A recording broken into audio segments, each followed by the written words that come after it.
c'est d'être heureux avec soi-même. Ce n'est pas mon but de vous rendre heureux à travers mon équilibre de vie professionnelle, personnelle. Souciez-vous de votre équilibre de vie. Ma préoccupation, c'est moi d'abord. Et je le dis dans l'ordre. Ensuite, mes enfants et ma femme. Parce que si je suis heureux, je peux tout leur donner. Et c'est tout. Et c'est ce qui compte. Et si ça fonctionne pour le moment, c'est parfait.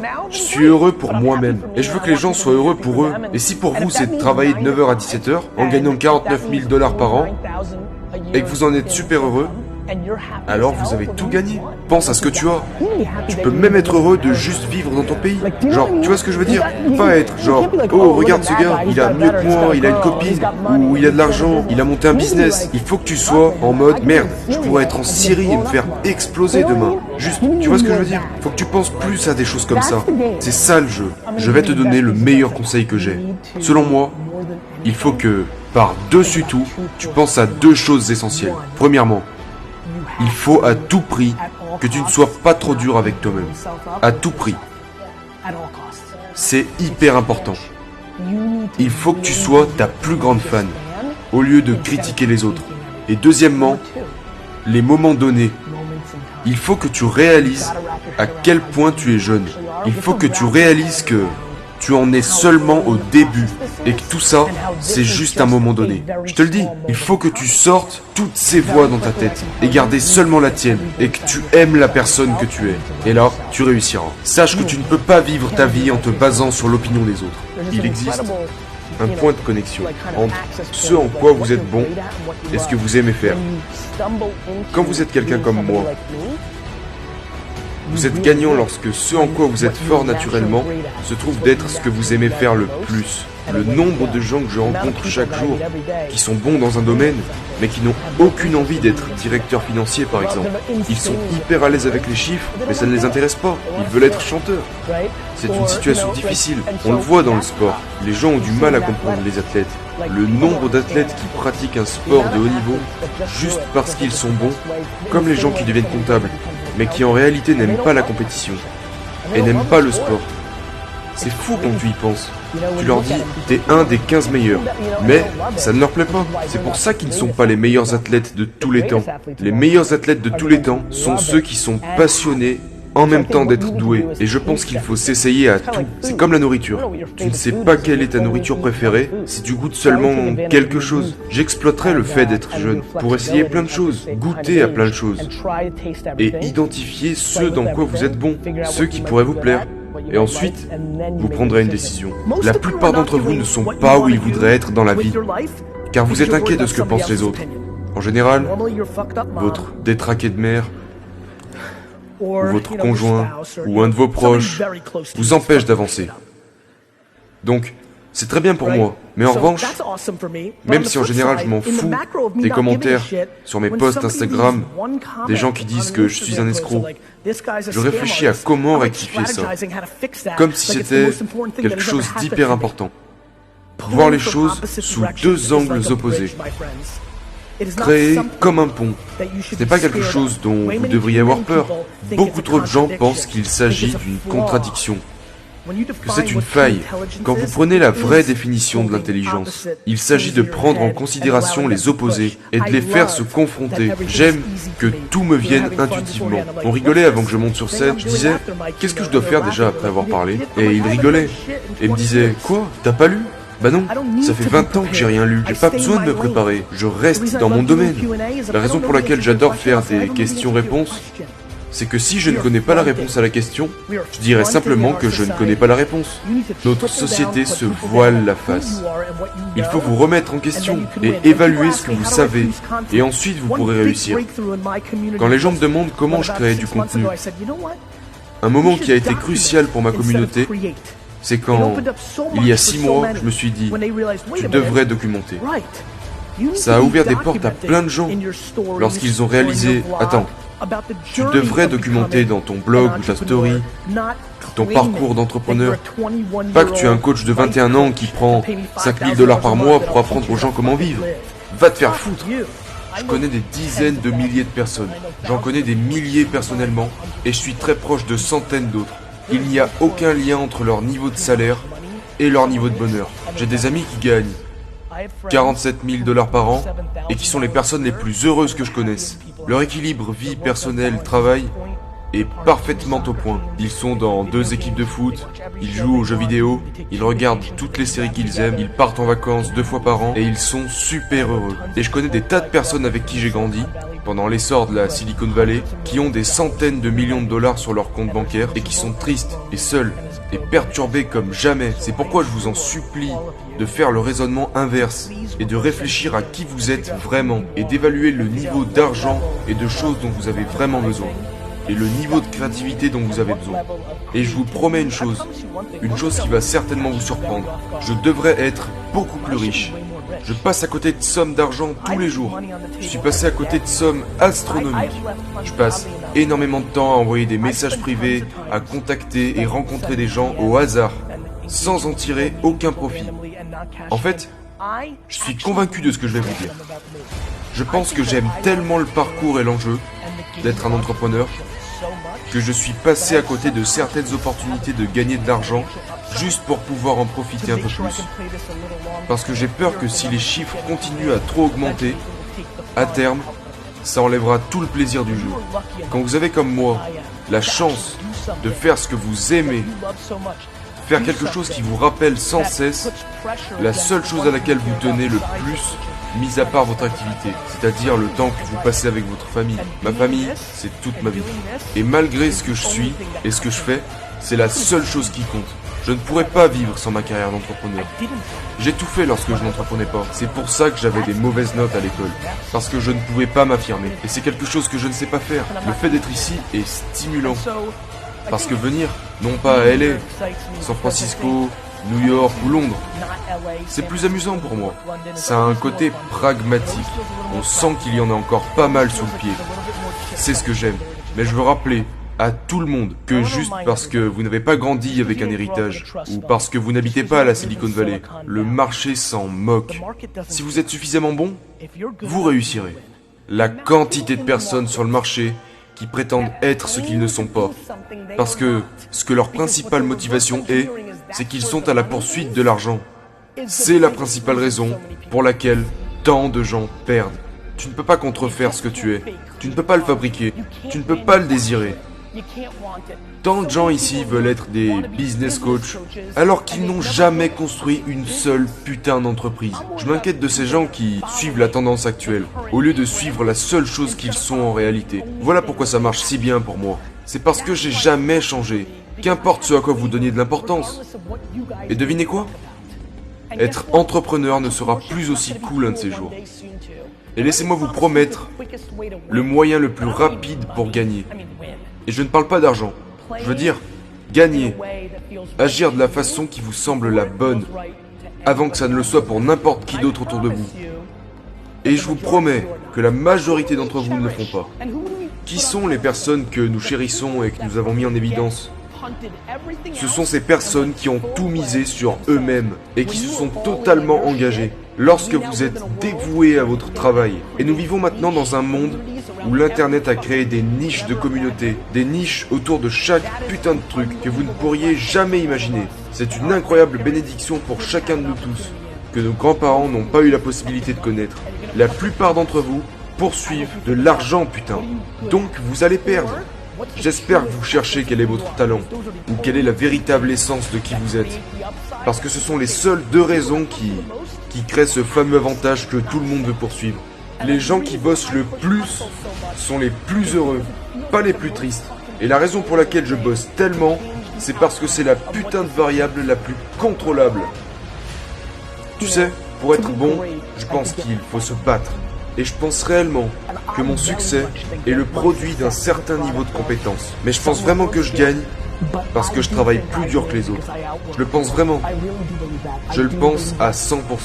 Et je ne suis pas sûr que si mon père ne m'avait pas montré l'exemple, je n'aurais même pas eu la capacité de penser que quelqu'un puisse autant travailler. Le fait que j'ai travaillé 19 heures par jour tous les jours ces 20 dernières années. C'est facile pour moi. C'est la seule chose que je connaissais. Le travail. J'étais pauvre. J'étais nul à l'école. C'est la seule corde que j'avais à mon arc. Tu sais, je pense que tu as besoin de reconnaître que ton plus grand avantage est que tu as plus faim que ton compétiteur. Et que si tu ne profites pas de ton seul avantage, qui est ton éthique de travail et les heures que tu as dédiées à ton business, alors ce sera vraiment difficile pour toi. Je suis assis là autour de vous, avec l'énorme impression que vous êtes trop faible pour me battre. Je pense que vous aviez eu plus d'avantages que moi, que tout ça ne vous permet même pas de me battre. Quelqu'un viendra dire avec un point de vue opposé, « Gary, c'est cool, mais je n'ai pas besoin de travailler dur, car je travaille intelligemment. » Ouais, moi aussi, trou du cul. Je travaille dur et intelligemment. Alors quoi? Il y a 8, 10, 12, 15 heures de travail quotidien. Vous pouvez finir tellement de choses dans ces 9, 12, 18 heures. Ou vous pouvez finir une quantité moindre de choses ou peu de choses. Les gens se focalisent trop sur de petits détails. Trop de personnes dans cette salle vont passer les 30, 40 prochaines années de leur vie à essayer de cocher les croix de leurs tâches auxquelles elles ne sont pas bonnes. Et vous allez perdre une énorme quantité de temps et finir par perdre tout simplement. Je recommande grandement aux travailleurs acharnés, il y a beaucoup d'entre vous, qui parlent tout le temps. Gary, je travaille dur. Et c'est vrai, vous travaillez 16 heures. Certaines personnes n'ont juste pas d'attention ou la capacité de se rappeler. Il y a plein de choses que je ne peux pas apprendre. J'étais un élève très mauvais, car le sujet des cours était juste ennuyant. Et si j'avais été forcé à apprendre et comprendre le parcours des plus grands artistes du XXe siècle, je pense que je serais vraiment dans le pétrin. Et donc, je dirais aux gens de miser sur leurs forces. Vous avez besoin de miser sur vos forces et ne portez pas d'attention sur vos faiblesses pour se mettre dans la position de gagner avec leurs forces, car c'est absolument la voie la plus directe vers le succès. La grandeur vient de l'adversité et du fait d'affronter le challenge dans les yeux et d'avoir le courage de se lever et d'y aller. Tous les gens ici présents, en une seconde, peuvent penser à quelque chose à quoi ils ne sont pas bons, qui n'est pas noble, à quoi ils sont mauvais.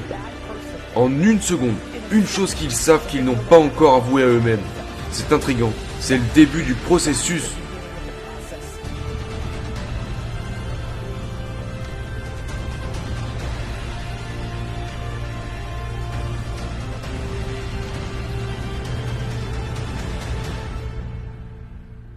Connaître la conscience de son propre caractère et de ses propres motivations et désirs. Une chose que je pense faire correctement, c'est que je fais en sorte que les gens se sentent en sécurité. Et c'est vraiment important pour moi. Parce que quand les gens se sentent en sécurité, ils commencent à te dire la vérité. Je crois vraiment que la chose qui retient les gens, c'est leur version romantique qu'ils pensent vouloir devenir. Ou qu'ils pensent être, contrairement à ce qu'ils sont vraiment. Juste parce que maintenant, c'est cool d'être le fondateur d'une start-up, ne veut pas dire que c'est ce que vous devez faire. Marc a mis une capuche et un film est sorti et... Vous savez, Instagram a généré $1 milliard après 500 jours. Et tout le monde s'est dit qu'ils étaient des entrepreneurs. Je crois sincèrement, à 100 000%, qu'on ne peut pas apprendre l'entrepreneuriat. Je suis un fervent croyant que les idées sont de la merde. Et que l'exécution est le jeu. Et que le jeu réside dans l'exécution. Ok? Tout le monde a des idées. Est-ce que vous savez combien de putains d'idées est-ce qu'on a là? On pourrait probablement s'asseoir ici pendant les 2 prochaines heures, les dessiner, les enregistrer et prédire les prochaines 78 grandes startups de ces 9 prochaines années. Et alors, je vais aussi penser à ça. À quoi est-ce que vous êtes bon? J'ai construit un business vraiment pas sexy, à la hauteur d'où je me trouvais, et du jeu. Parce que j'étais conscient que ça allait être un moteur pour moi, pendant 10, 20, 30 ans. Alors que ça aurait été plus sexy de lever 50 millions de dollars et de jouer avec les 14 idées que j'avais. Mais je sais qui je suis. Vous ne pouvez pas juste le dire. Vous savez combien de gens que je connais personnellement ici disent qu'ils sont de durs travailleurs et que j'observe parce que je suis curieux et qu'ils ne le sont pas. Donc vous ne pouvez pas juste dire que vous voulez aller au sommet. Parce que si vous voulez y aller, vous allez devoir regarder les choses avec plein de merde dans les yeux que vous n'allez pas aimer. Si vous ne possédez pas de connaissance de vous-même, et que je pense que plein de gens n'ont pas, la seule façon dont vous pouvez l'obtenir est de laisser les autres personnes vous dire vos caractéristiques. Mais beaucoup de gens ne vont pas vous dire la vérité. Donc c'est à vous de créer un environnement très sain pour que quelqu'un vous dise la vérité. C'est la question la plus importante que je vais vous poser. Vous devez me dire la vérité.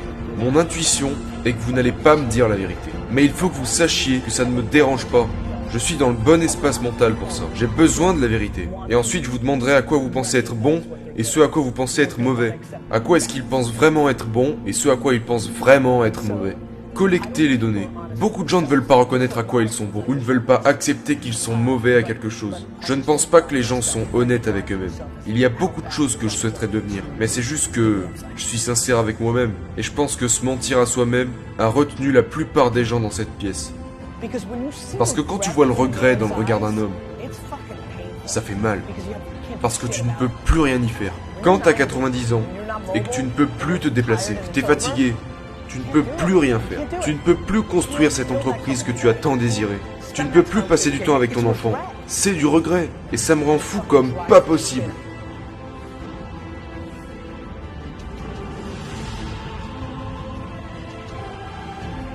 Regarde. Je pense que l'échec doit être quantifié. Si tu échoues et que tu ne peux plus jamais te relever, tu sais, c'est pas un bon échec. Je pense que l'échec et la difficulté sont les deux choses auxquelles je pense. Pour moi, en tant qu'entrepreneur, entreprenant et toujours dans mon propre truc, tous les échecs sur mon chemin, même en revenant jusqu'à la vente de cartes de baseball quand j'avais 13 ans et que j'ai payé une table 400 $ pour la présentation alors que personne n'est venu à cet événement, c'était une leçon. Ces micro-échecs étaient super importants. Tout dépend de tes tripes, tu vois. Si tu mets définitivement la clé sous la porte, je pense que les gens prennent l'une ou l'autre direction, tu vois. Ils sont comme finis et ils ne pourront plus jamais se relever et ils suivent une autre voie. Je pense que quantifier l'échec est important pour moi. Il faut changer, il faut évoluer. Madonna l'a bien fait. Elle s'est réinventée 14 fois. C'est pour ça qu'elle a eu une longue carrière. Tu sais, tu dois te réinventer. Parlons de sport. Quand t'es le meilleur athlète et que t'es le mec parmi les 15 meilleurs, comme Draymond Green, c'est mon pote. Draymond a toujours travaillé son jeu à chaque trêve. Ricky Rubio, le meneur flamboyant de Minnesota, s'il avait développé son tir extérieur, il serait devenu un bien plus grand joueur. Il avait les capacités de passeur, la rapidité, il avait tout. Et si au lieu d'aller à Ibiza sauter des nanas pendant la trêve, il avait travaillé son tir à 6 mètres, il serait dans le circuit. Si on a de l'ambition, les actions doivent y correspondre. Et trop de personnes n'y mettent pas le travail nécessaire. Leurs paroles sont au-dessus de leurs actes. Alors vraiment, tu vas devenir le meilleur joueur de NBA de tous les temps? Pourquoi? Parce que tu joues un petit peu le week-end? Tu as le devoir de tirer 15 000 lancers francs tous les matins avant d'aller à l'école. Qu'est-ce que tu fais entre le vendredi à 17 h et le lundi matin à 7 h? Je suis juste curieux. Et je pense pas que tu ne devrais pas avoir de week-end. Mais je pense que les ambitions de chacun sont plus prédites par les actions que par les paroles. Mes amis me disent toujours qu'ils sont tellement ambitieux. Et je réponds, si c'est vrai, alors vire tes loisirs. Tu vires tes concerts à Jones Beach et tu bosses comme jamais. Je me rends compte de ce qui se passe. Je réalise que je vis ma vie comme si c'était la seule. Et que beaucoup ne le font pas. Les gens se baladent comme s'ils allaient ressusciter. Tu ne reviendras pas, mon gars. Alors écoute, je ne veux pas imposer mes croyances aux autres. Tu crois peut-être qu'on se réincarne? Je crois que si tu te réincarnes, tu te réincarnes en arbre, mon gars. Ou un pot de fleurs, ou une paire de pompes. Et c'est nul par rapport à être un humain. Alors, j'agis dans cette perspective. Fais ce qui te